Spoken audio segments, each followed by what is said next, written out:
तो मैं हूं डॉक्टर सजल सरकार BHMS online homeopathy skin care में आप सभी लोगों का स्वागत है। दोस्तों आशा करता हूं कि आप सभी लोग स्वस्थ होंगे, कुशल मंगल होंगे। दोस्तों आज हम एक नए विषय के ऊपर में चर्चा करने वाले हैं और आज का टॉपिक का नाम है बेड वेटिंग, जो कि काफ़ी कॉमन है। बहुत सारे बच्चों में ये प्रॉब्लम दिखाई देता है और जब ये प्रॉब्लम बच्चों में हमारे दिखाई देता है तो पेरेंट्स माता पिता काफ़ी ज़्यादा चिंतित भी हो जाते हैं और समझ नहीं पाते हैं कि एक्चुअली इस प्रॉब्लम से बच्चों को कैसा निजात दिलाएं। तो दोस्तों आज हम इसी टॉपिक के ऊपर में चर्चा करने वाले हैं और जानेंगे कि एक्चुअली बेड वेटिंग क्या है, इसका कारण क्या है, इसके सिम्टम्स क्या है और इसके सबसे इम्पोर्टेंट जो है इसका बहुमूल्य ट्रीटमेंट के बारे में, जिसके थ्रू आज हम इस प्रॉब्लम से काफ़ी आसानी से निजात पा सकते हैं। तो चलिए दोस्तों शुरुआत करते हैं आज के इस टॉपिक को। तो दोस्तों बेड वेटिंग का मतलब होता है नॉक्टर्नल एनोरेक्सिया, जिसे हम मेडिकली कहते हैं। इसका मतलब है इनवॉलंटरी यूरिनेशन ड्यूरिंग स्लीप, मतलब बच्चे जो हैं रात को सोते समय बिस्तर में पेशाब कर देते हैं और उन्हें बिल्कुल पता ही नहीं रहता है कि कब वे पेशाब कर दिए हैं और बिस्तर को गीला कर दिए हैं। बेड वेटिंग, बेड का मतलब है बिस्तर, वेटिंग का मतलब है गीला, मतलब बिस्तर को गीला कर देना, जिसे हम बेड वेटिंग कहते हैं। और ये जो प्रॉब्लम है 6 महीने से लेके 10 से 12 साल के बच्चों में दिखाई देता है, उसका ऊपर वाले बच्चों में भी दिखाई देता है, एडल्ट में भी होता है। लेकिन आज हम एडल्ट के बारे में चर्चा नहीं कर रहे इस टॉपिक में, आज हम छोटे बच्चों के ऊपर में चर्चा कर रहे हैं। और ये जो प्रॉब्लम है ये मेल बच्चों के में ज़्यादा दिखाई देता है एज कम्पेयर टू फीमेल बच्चों में। और इसके बहुत सारे रीजन हैं, जिसमें से कुछ मुख्य कारण को आज हम आपको बताने वाले हैं, जैसा कि यूरिनरी ट्रैक्ट इन्फेक्शन हो गया। दूसरा है अगर यूरिनरी ब्लैडर अगर छोटा साइज का हो तब भी ये प्रॉब्लम दिखाई देता है। डायबिटीज, अगर पेरेंट्स में माता पिता में डायबिटीज रहता है तो उनका बच्चों में भी डायबिटीज होने का काफ़ी संभावना रहता है, जिसके चलते भी फ्रीक्वेंट यूरिनेशन, बिस्तर में पेशाब कर देना, इस टाइप के सिम्टम्स दिखाई देते हैं। तीसरा है नर्वसनेस हो गया, एंजाइटी, टेंशन, स्ट्रेस, पढ़ाई लिखाई के ऊपर में हो गया या फैमिली कोई टेंशन बच्चों के ऊपर में पड़ता है, इन सब के चलते भी ये सिम्टम्स काफ़ी ज़्यादा दिखाई देता है। फैमिली हिस्ट्री में अगर बच्चों को माता पिता में भी अगर ये प्रॉब्लम रहता है तब भी ये प्रॉब्लम बच्चों में दिखाई देने का संभावना रहता है। तो ये कुछ मुख्य कारण हो गया जिसके चलते ये प्रॉब्लम हमें दिखाई देता है। अभी हम इसका सिम्टम्स के बारे में चर्चा कर देंगे। सिम्टम्स में जैसा कि दोस्तों ऑलरेडी मैं बता चुका हूँ, इनवॉलंटरी यूरिनेशन ड्यूरिंग स्लीप, मतलब बच्चे रात को सोते समय बिस्तर में पेशाब कर देते हैं और उनको बिल्कुल ही आइडिया नहीं रहता है कि कब वे बिस्तर में पेशाब कर दिए हैं। अगर ये प्रॉब्लम रेयरली होता है, मतलब 15 दिन में, महीने में, 2 महीने में, 3 महीने में एक आध बार होता है, तब तो हमें चिंता करने की कोई आवश्यकता नहीं है। लेकिन अगर ये प्रॉब्लम बार बार फ्रीक्वेंट दिखाई देता है बच्चों के अंदर में, तब हमें फिक्र करना चाहिए और इमीडिएटली हमारे जो भी फैमिली डॉक्टर हैं या नज़दीकी डॉक्टर हैं उनसे सलाह मशवरा करना चाहिए और इस प्रॉब्लम से हमारे बच्चों को निजात दिलाना चाहिए। तो ये तो हो गया दोस्तों इसके सिम्टम्स के बारे में। अभी कॉम्प्लिकेशन में देखिए दोस्तों क्या होता है। कॉम्प्लिकेशन में बच्चों का जो जेनिटल एरिया है उस एरिया में बहुत ज़्यादा रैशेस होने का भी संभावना रहता है अगर हम साफ सफाई वगैरह नहीं करते हैं। तो अगर इस टाइप के अगर बेड वेटिंग का सिम्टम्स रहते हैं तो बच्चों का जेनिटल एरिया या प्राइवेट पार्ट में रैशेस वगैरह होने का संभावना रहता है। ये हो गया इसका कॉम्प्लिकेशन के बारे में। अभी हम इसका प्रिकॉशन के बारे में चर्चा करने वाले हैं। प्रिकॉशन दोस्तों बहुत ही इम्पोर्टेंट है, जिसको मैं बहुत ज़्यादा महत्वपूर्ण भी कहता हूँ और एक टाइप का मेडिसिन भी कह सकता हूँ। और मैं आपके मेरे जो क्लिनिक है वहाँ पे इसी के ऊपर मैं काफ़ी ज़्यादा फोकस भी करवाता हूँ पेशेंट लोगों को, ताकि वे काफ़ी आसानी से इस प्रॉब्लम से निजात पा सकते हैं। तो दोस्तों फर्स्ट जो प्रिकॉशन है दोस्तों, देखिए बच्चे जब रात को सोने के लिए जाते हैं तब उनको पेशाब करवा देना चाहिए 1 से 2 बार, ताकि उनका जो ब्लैडर है वो खाली हो जाए और रात को इस टाइप का प्रॉब्लम दिखाई ना दे।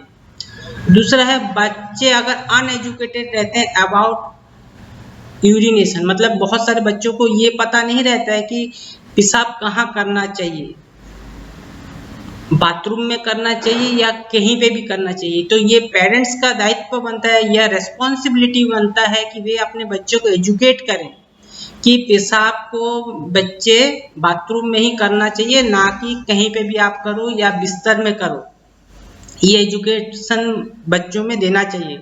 जो बच्चे इंटेलिजेंट रहते हैं उनको तो काफ़ी ज़्यादा आसानी से समझ में आ जाता है, लेकिन बहुत सारे बच्चों का माइंड डेवलपमेंट नहीं हो पाता है, बहुत कम रहता है या धीरे धीरे होता है। उन बच्चों को हमें फ्रिक्वेंटली ये सब बातों को बार बार रेगुलर वाइज बोलना चाहिए, ताकि उनका माइंड में ये चीज़ घुस जाए और उनको समझ में आए कि जब भी पेशाब लगेगा हमें बाथरूम में ही जाना है, कि ना कि ये कि सोते समय हम बिस्तर में भी कर दें।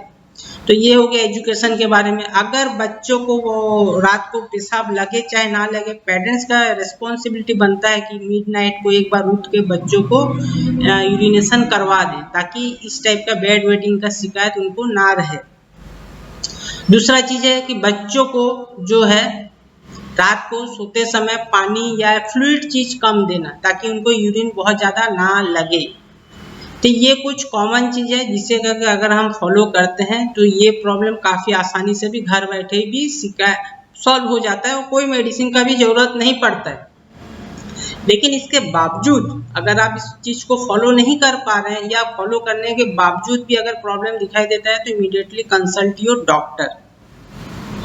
तो ये तो हो गया दोस्तों कुछ प्रिकॉशन के बारे में। और एक चीज दोस्तों, जो बच्चे जैसे कि मैं पहले बताया हूँ 6 महीने से लेकर 10 से 12 साल के बच्चे, अगर ये बच्चा 6 महीने से लेकर 5 साल के अंदर में है तो हम इससे बेड वेटिंग नहीं कहते हैं, क्योंकि तब बच्चों का जो माइंड का जो डेवलपमेंट रहता है नहीं हो रहा है हुआ रहता है।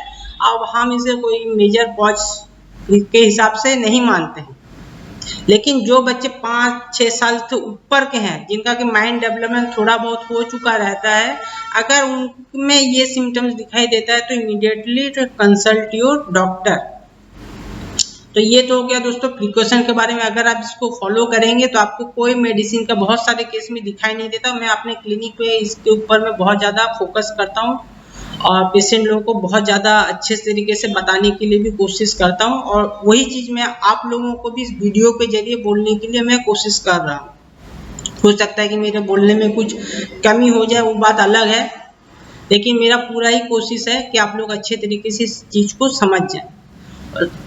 फिर अभी हम इसका डायग्नोसिस के बारे में चर्चा करें। डायग्नोसिस में दोस्तों हम फिजिकल हिस्ट्री लेते हैं पूरे पेशेंट का, हम जरूरत पड़ने से यूरिन टेस्ट भी कराते हैं, एक्सरे भी जरूरत पड़ने से करते हैं यूरिनरी ब्लैडर का, ताकि वहाँ पे कुछ एब्नॉर्मलिटी तो नहीं है। तो ये कुछ डायग्नोसिस है, वो डिपेंड करता है डॉक्टर के ऊपर में। डॉक्टर को जैसा डायग्नोसिस में जो चीज़ समझ में आता है उस हिसाब से भी पेशेंट को मेंशन करते हैं। और अभी इसका जो है सबसे इम्पोर्टेंट जो है मेडिसिन या ट्रीटमेंट के बारे में मैं आपको बताने वाला हूँ। तो दोस्तों फर्स्ट मेडिसिन है बेलाडोना 30, जिसका कि 3 बूंद करके दिन में 4 बार देना है। सेकेंड मेडिसिन है जेल्सेमियम 30, जिसका कि 3 बूंद करके दिन में 4 बार देना है। थर्ड मेडिसिन है दोस्तों अर्जेंटम नाइट्रिकम, जिसका कि 3 बूंद करके दिन में 4 बार देना है। और फोर्थ मेडिसिन है दोस्तों सीपिया 30, जिसका कि 3 बूंद करके दिन में 4 बार देना है। तो ये चारों मेडिसिन को दोस्तों दिन में 4 बार देना है, 3-3 बूंद करके। और देखेंगे दोस्तों ये मेडिसिन देने का कुछ ही हफ्तों के बाद में आपका बच्चों में ये प्रॉब्लम तुरंत ही समाप्त हो जाएगा या ठीक हो जाएगा। और साथ में आपके बच्चों को जरूर एजुकेट करते रहिए कि पेशाब कहाँ करना चाहिए, कहाँ नहीं करना चाहिए। रात को फ्लूइड को थोड़ा सा कम दिया कीजिए। रात को बीच में उठ के पेरेंट्स का रेस्पॉन्सिबिलिटी बनता है कि उनके बच्चों को उठ को रात को एक बार पेशाब करवा देना चाहिए। ये सब छोटे छोटे बात को अगर आप फॉलो करेंगे, साथ में मेडिसिन दे देंगे, तो आपका बच्चे का जो प्रॉब्लम है यूं चुटकी बजा के सॉल्व हो जाएगा दोस्तों, आपको पता ही नहीं चलेगा। और रहा दोस्तों बच्चों का सवाल है, तो आप बहुत सारे पेरेंट्स को ये भी चिंता रहेगा कि कोई साइड इफेक्ट तो नहीं है दोस्तों। तो मैं आप लोगों को सभी को बता देना चाहता हूँ दोस्तों, ये होम्योपैथी मेडिसिन है, नॉर्मली कोई साइड इफेक्ट नहीं होता है, आप बेफिक्र होके दे सकते हैं। अगर देने से पहले कोई भी मन में शंका दुविधा हो तो आप आपके फैमिली डॉक्टर से पूछ सकते हैं, या आप मुझे कमेंट बॉक्स में भी सवाल कर सकते हैं, ताकि मैं आपका जो भी मतलब मन के अंदर में डर भय या हिचक को मैं उसको क्लियर कर सकता हूँ। और विदाउट एनी परेशानी आपका बच्चे का प्रॉब्लम काफ़ी आसानी से ही सॉल्व हो जाएगा। दोस्तों जैसा कि आप सभी लोग जानते हैं कि ये मेडिसिन कहाँ मिलेगा, आप लोग समझ रहे हैं। तो आपका जो भी नज़दीकी होम्योपैथी स्टोर, आप जो भी शहर में रहते हैं, आपको वहाँ पे काफ़ी आसानी से ये दवाई मिल सकता है, या आप हमें भी ऑनलाइन ऑर्डर भी कर सकते हैं। जैसे कि आप सभी लोग जानते हैं कि हमारा ऑनलाइन सर्विस है, पूरा ऑल ओवर इंडिया हम सर्विस प्रोवाइड करते हैं कि एफोर्डेबल प्राइस में कोई भी प्रॉब्लम हो आपको घर बैठे ट्रीटमेंट मिल सकता है। नीचे देखिए स्क्रोलिंग बार में हमारा व्हाट्सएप ऑनलाइन ट्रीटमेंट का एड्रेस भी दिया गया है। आपका कोई भी ऐसा प्रॉब्लम हो जो आपके शहर में ठीक नहीं हो रहा हो, तो आप मुझसे कंसल्ट कर सकते हैं, आप घर बैठे ट्रीटमेंट भी ले सकते हैं, और कुछ ही महीनों के अंदर में आपका जो भी प्रॉब्लम रहेगा, हमारा कोशिश रहेगा कि इस प्रॉब्लम को आपको सॉल्व कर दें। तो चलिए दोस्तों, इस टॉपिक को आज हम समाप्त करते हैं। आशा करता हूँ कि आप सभी लोग स्वस्थ रहें, कुशल मंगल रहें। नमस्कार।